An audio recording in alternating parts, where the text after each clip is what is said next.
to Galactic Grandmother, Heart to Heart. My name is April, and my special returning guest is Solreta Antaria. Solreta comes to us from Melbourne, Australia. She's a psychic, a clairvoyant, an author. She's got her own YouTube channel. She has her hands in so many different projects. And I looked back, the last time that I had Solreta on was a year ago.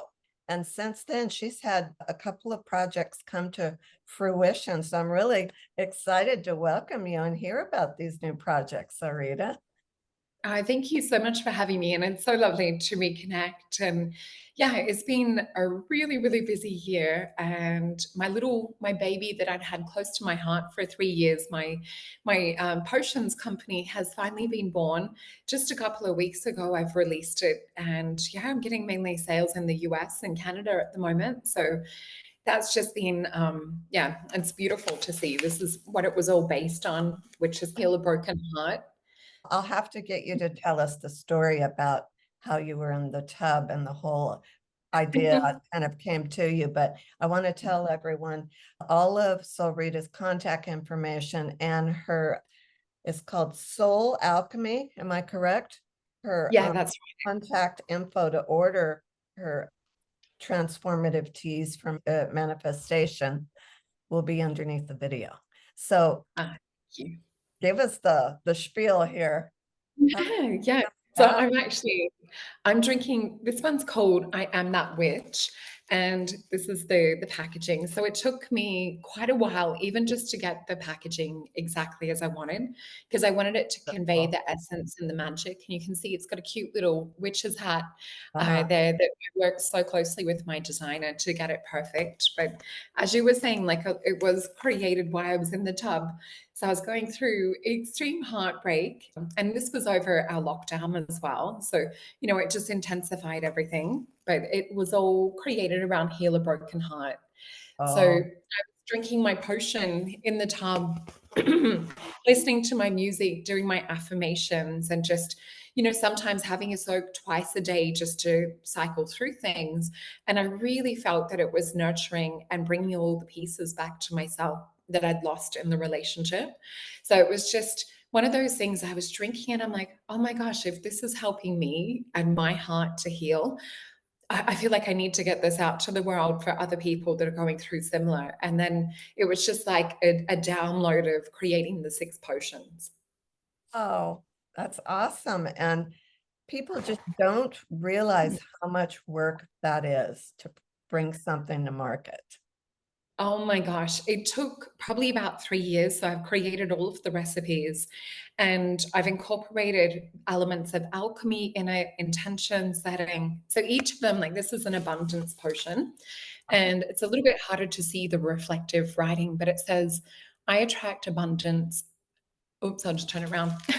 I attract abundance and prosperity with ease. So each one has an affirmation. So the one that I'm working with today is I embrace my full power and magic. So it really is working with a process of intention and with the science behind it as well. Science is really showing that 66 days of focused intention. So if you're choosing what it is that you want to work on, whether it's abundance or calling your power back, or really sort of like up leveling or cleansing, you want to have that intention for at least 66 days. So working with it daily, creating your affirmation rituals around this, working with like letting go of any subconscious programs that you might have that are holding you back or blocks that are preventing you from jumping or quantum jumping to this next stage. That's what I really designed this product around, was really trying to jump people into that next, I guess, alchemical upgrade. So it really works on a metaphysical or multidimensional level. Yeah. So would you have to do a focused intention on one at a time then for 66 days? I do like to sort of have that as like the base recommendation because we don't want to get too distracted. And myself having a little bit of ADHD, it means that we can sometimes water down the intention. But I do find that some of my gorgeous clients that have bought the tea will be like, right, in the morning, I'm doing intention setting around cleansing. That's preparing me to calling my power back. Then I'm going to catapult that and step it up into doing abundance work at night, or even like a vision quest work at night. So this beautiful one is actually it's called Vision Quest, and it's a beautiful blue colored potion. And that's one that's great for nighttime. It's got lotus and chamomile and blue mallow and things like that, just to keep you in that calm, relaxed state. But I find my feedback from this has it's been when people have started sipping the potion, and we've used it in group meditations over here, they already are transported to that ethereal meditation realm where they're like, right, I'm ready just to step in. So yeah, you can use it as like a stepping stone to like working with intention throughout the day. Are they tea bags or tea leaves or what? Yeah, so I wanted to keep in line with the actual potion energy. So it's a loose leaf. Uh-huh. And when you're making it, it's to stir or to put that intention into it as well. Oh, okay, that makes sense. I'm excited. I want to try one. I'm going to have to look over each one and see exactly which one calls to me first. Yeah, yeah, it's been a very exciting journey. You also had another project that came to fruition. Your book? I do, yeah. So it's available on the soulalchemypotions.com website. Uh-huh. And it is a 33-page recipe book that's all smoothie bowls and smoothies. And there's, little tips and tidbits from my background in natural medicine, whether it's on weight loss or really like optimizing for health. So there's green smoothies in there, there's smoothies that taste like ice cream. Two of the favorites have been the blueberry chai smoothie. And the other one would be, I think I called it Funky Monkey, which is like a vanilla banana smoothie that's really, really creamy. Sounds good. Subject. Have you been noticing theme that's coming along? Yeah, so we had the Lionsgate here yesterday. I've actually still got this little bracelet. I don't know if you can see it. Eight, eight, 888. eight. Yeah, One of my best friends and I actually went to the hot springs yesterday for the Lionsgate portal, and we did a bit of intention setting while we were there. So it usually sort of kicks off around the start of the Egyptian New Year, which is the 23rd of July. But we do feel it around that peak, around the 29th, and then coming into which is amazing that we're actually chatting today on the 8th of the 8th too. I love that. But yeah, there's been a lot of like purging and letting go of things is what I've noticed in the collective. And I've noticed that in my readings. The other thing that I've noticed is probably since around April from the solar eclipse is people are getting double layers of gold in the aura, especially if they were where the solar eclipse passed. There's some kind of ethereal upgrade of energy within the crystalline light body that I'm seeing, which is just it's blown my mind. We really are anchoring this ascension energy and transporting into this new age of Aquarius. So energetically, I'm seeing it, and we're seeing at the same time a little bit of the darker side sort of like rear its head as well. And so there's a lot of like entity clearing stuff that I'm seeing within myself, within the community, just locally compared to like when they would have been a bit more hidden in the past. I did notice that because my birthday's in April. It just felt like I was so happy, so easy to tune into this beautiful, like higher consciousness, happiness, and joy. And yet, on the other hand, recently I've seen a inner stuff I need to work on that's come up. And I'm grateful because it's an opportunity to do the clearing.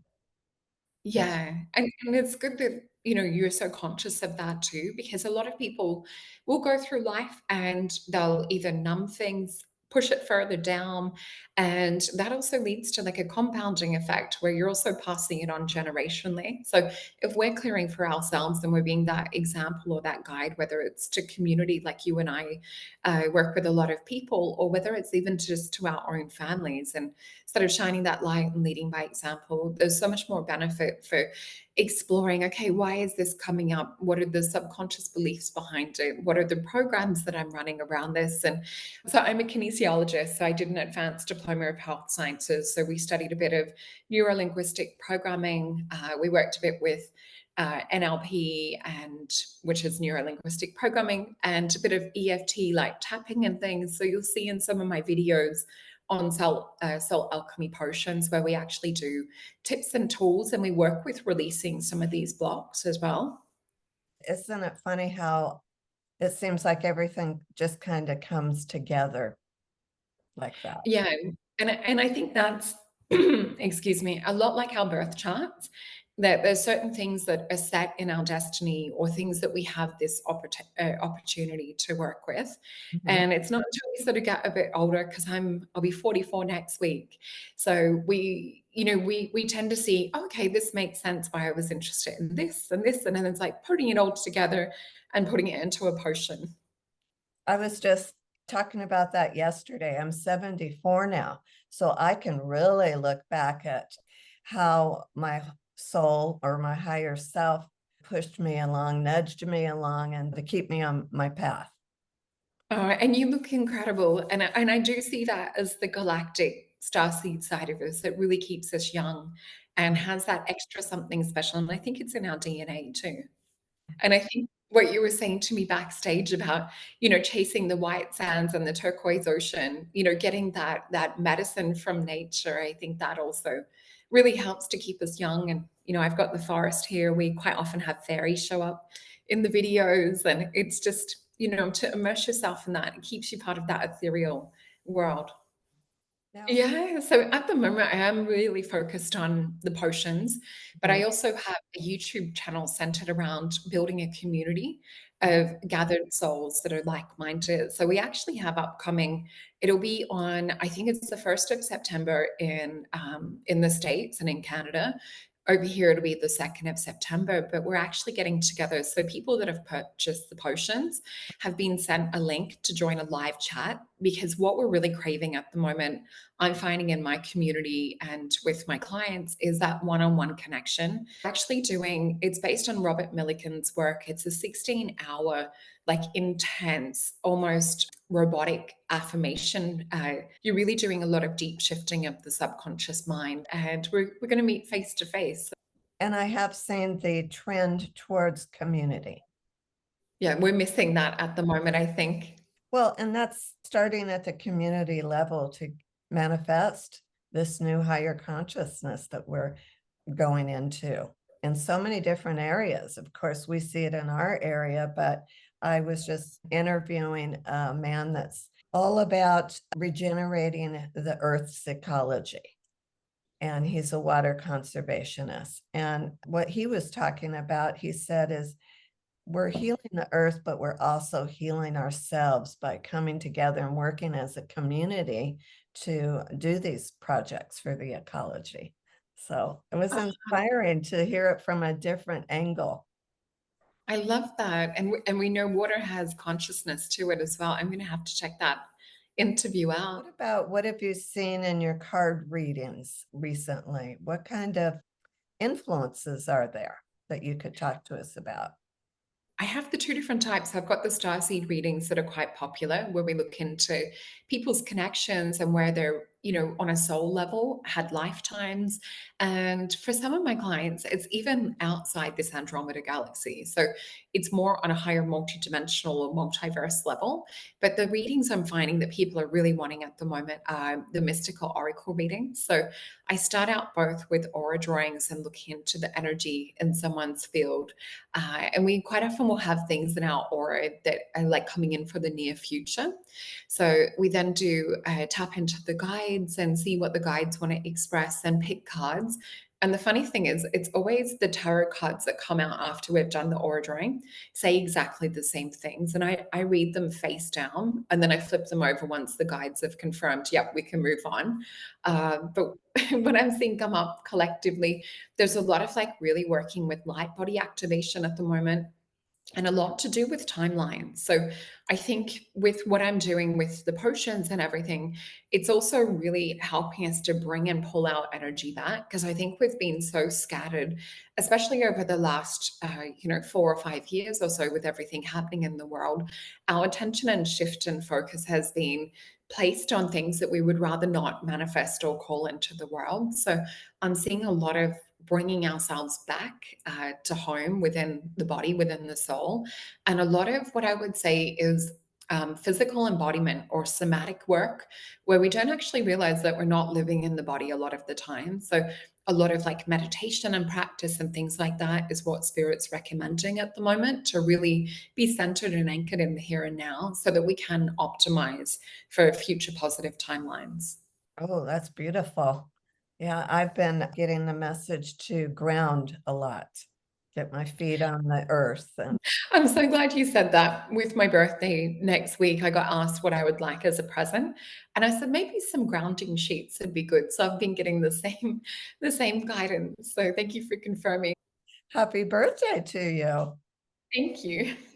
My intention and focus at the moment, it's really, I guess, as we're in the middle of winter here, it's, eating really nourishing foods. And I think that, food is one of those things that sometimes we're on the spiritual path. It just sort of is a given that we focus on that. But I also think that sometimes we can really neglect the physical body and be so in our mind and so in, and we see this like with face reading and things. You can see sometimes when someone's really not living so much in the body. So I think if we look after the body, look after the temple, and really kind of like remember that we're meant to be here in the physical, in the 3D, but to hold and anchor this higher light. So that's really where I guess my intention and focus is at the moment. And how can I connect more into myself, into nature, and into community? And I just feel it's so important at the moment that we're really craving that connection. So I'm trying to catch up more with friends, which has been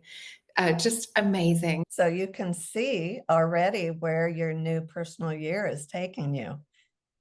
Yeah, yeah. And my gorgeous friend Julie on Maison Jupiter just did my the solar return chart, and it's just for being here in Australia for my birthday, because I was looking at being in Texas. And it was such a good chart that I decided to stay home for my birthday, because it's all just focused on yeah, everything that I want to work with, not just in business, but like, in personal life and with my kids and everything. So it was just, yeah, an amazing chart. Well, I think that you're definitely tuned in and you're right where you're supposed to be on your path, and you're just exuding this beautiful aura of positivity. And Oh, you're so sweet. Thank you. Well, I see that in you. You're just this beautiful, radiant light that just extends out. And yeah, yeah, when you're passionate about something, it really does, it shows and it radiates. So I see that in you. just within the last, I would say, couple of weeks, I felt this strong push of energy coming through me, and I'm loving it. It's very fulfilling. Yeah. Oh, and it's such good timing and guidance, because we're in that Mercury retrograde. So it's interesting with us that are like a little bit more empathic or sensitive. I find we sort of go through it that little bit before it happens.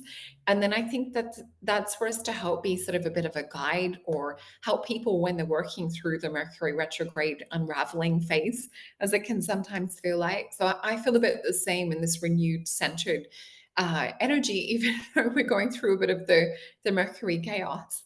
As we've talked about all of these wonderful energies that are here right now to help us manifest and walk into our higher timeline. Not to say we're all without any issues that we have to clear out along the way, but I've talked to people that are really worried about the next 3 to 6 months. Where do you stand on that? Yeah, so I look into collective consciousness and manifestation.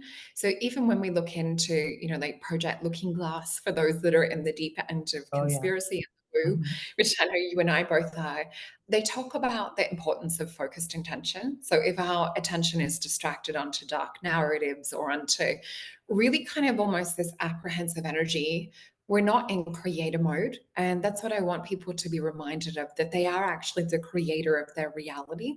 So if you're setting out and visualizing and forecasting into the field, like into the quantum field, putting it out there with your heart and your aura, and you're actually emitting these waves of energy and consciousness, and you're pre-programming that field, you're more setting up and creating your destiny rather than worrying about things that are outside of our control and perhaps don't really affect us on a deep personal level in the everyday sort of circumstance. So I really am trying to shift people's intention to be on a different focus and attention, even though all that stuff's going on.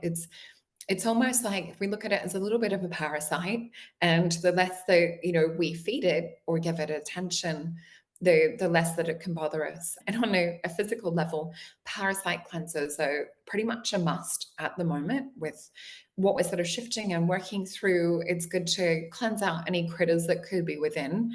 And it's a practice that's done in Asia twice a year. So, like, usually fall and spring, they'll do parasite cleanses because they do manipulate and control or work with our emotions. So, if we're really clearing any unforeseen negative influence, we really will optimize for a better future outcome and have more control in that way too. Oh, I love that message. Do you recommend any particular parasite cleanse?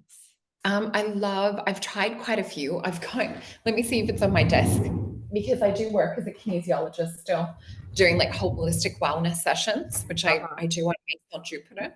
This one, I've taken the bottles out, but you can see the box. This is called Guru Nada or Guru Nada, Oh, and it's called Para Cleanse.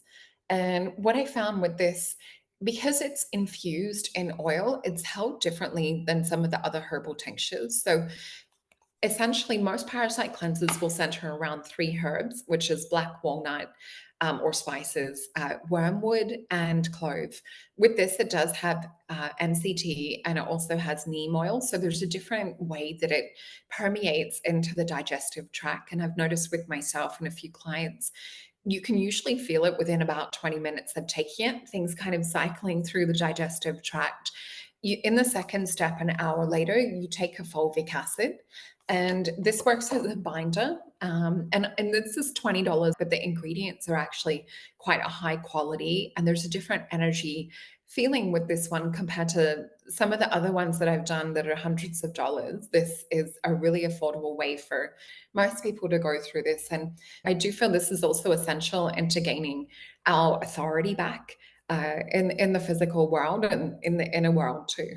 One thing I do sort of want to warn people about is, with all the stuff that's being sprayed in the atmosphere at the moment, and we're seeing nanostructures under live blood dark field microscope, and things like originally, like a lot of naturopaths and people in natural medicine, we were all talking about zeolites for detox. What they found is that the zeolites are actually giving more structural breaks to some of these nanoparticles in the body, and they're building with the zeolite as extra building equipment. Doing the fossilized gel and some of these other parasite cleanses and things, or even like looking into chlorine dioxide and that, are a bit more safe. I always just say, just do your research, because we're in a different world right now with that. I love the idea that you were talking about continuously refocusing our attention on the timeline that we really want to be on.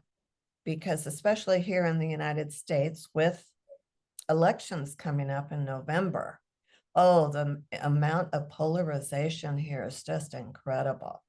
And so people can really get caught up in that. And I can imagine the energy would be palpable with Mhm. just how much charge there is around things that have happened just even over the last month. Yeah, it would be magnetic. I think the atmosphere. So this is, I think, why I'm feeling really drawn to working with community at the moment too, because then we're really creating an energy container for this focused intention. And so with my little manifestation event coming up on the 1st of September, we'll all individually be working on our own intention, but we'll do a little bit of work too on the collective. How can people find out about that? Yeah, so it's just on Soul Alchemy Potions on the website. Okay, But and if someone purchases, even if it's just one potion, you'll be sent a link to join the event. And it is capped at a certain number of people because having so many people live chatting on the screen together, and this is the first time we've done that too. So it's going to be exciting to meet like-minded souls and to network and see like where we are in the world, because some of my gorgeous people that are tuning in, some of them are in the same cities but have not met each other. So it's just going to be a way to bring people together in person as well as online. mm, just this week, and I was told by Spirit that I should offer a group online.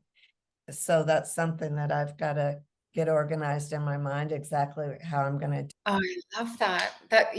You have great success with that, and it's so needed. Before we leave, with all your wisdom and all of the downloads that you've been getting about different things, is there a message that you'd like to pass on about what's important at this time? Yeah. Is it okay if I pick a few cards, like really tailored to Love your it. audience? Yeah. Perfect. So I feel drawn to using the Greek Mythos Tarot today. So it's made up of gods and goddesses, and they've been really sort of revealing or showing their archetypal energies very, very much at the moment. So let's have a look what they have to say. And I do feel this is also, us tuning in and actually asking for higher guidance and connecting with our guides that I always say love us unconditionally. So we don't want to work with anything that's not in higher alignment. So this deck I always flip over. So what we've got, this is about reaching out, and we've got some really beautiful energy. So our guides are really talking about Page of Cups energy. So Page of Cups, for me, it's more, just starting to get in touch with our inner feelings, starting to, look at it from a little bit of an outward perspective. It's not going too deep, but then we see King of Cups. So it really is to become more conscious and aware of our emotions, how we bring them out into the world. We then have King of Coins. So we have a lot of like king queen energy coming up with this. So I do see it as we're on this journey of really coming into fulfillment of like our destiny, fulfillment of what we're supposed to be doing, and guardianship of the earth. So with the King of Disc as well, or King of Coins, this is also about coming into like our own, I guess, fulfilling prophecies around what it is we're supposed to bring here. And then Queen of Wands, who for me, I love it because there's a little bit of a double meaning. She's absolutely fearless. So this is about really like looking at your fears head on, seeing if there's an actual basis for your fear or if it's something that's programmed into us. And it's also looking at like where it is that you want to go, dissolving the fears and blockages around that. But she also, with the Queen of Wands, if we look into who she was in the past, being the Princess of Wands, this is really around eliminating any kind of people pleasing opportunities, looking at where you're putting your energy and attention to fulfill like other people's destiny, or perhaps looking into, I'm just going to play it safe. So it looks like it's to go bold and to go big is the message that we've got from Spirit, to really just be anchored in your path, like on the physical, spiritual, and emotional level. It's great spread of cards that we've got. Oh my gosh. And I just felt that energy so strongly. It's like, step up, everyone. It's time. We can't hide those kings and the queens, but yeah, it's just that little bit first, that baby step, but then it looks like we're jumping off the cliff. And it's a confirmation, really, of everything we've been talking about. Yeah, very true. I want to thank you so much for coming on and giving us an update and telling us what you're up to. I've just loved having your energy. I love you, sister. I love you too, and it's always such a pleasure to reconnect with you. And thank you so much for having me on, and to your audience for listening. We will talk to you soon, I hope, sooner than a year, and we'll catch up and see what's going on. All right, you All take right. care. Thanks, All right. April. Take care. Bye-bye.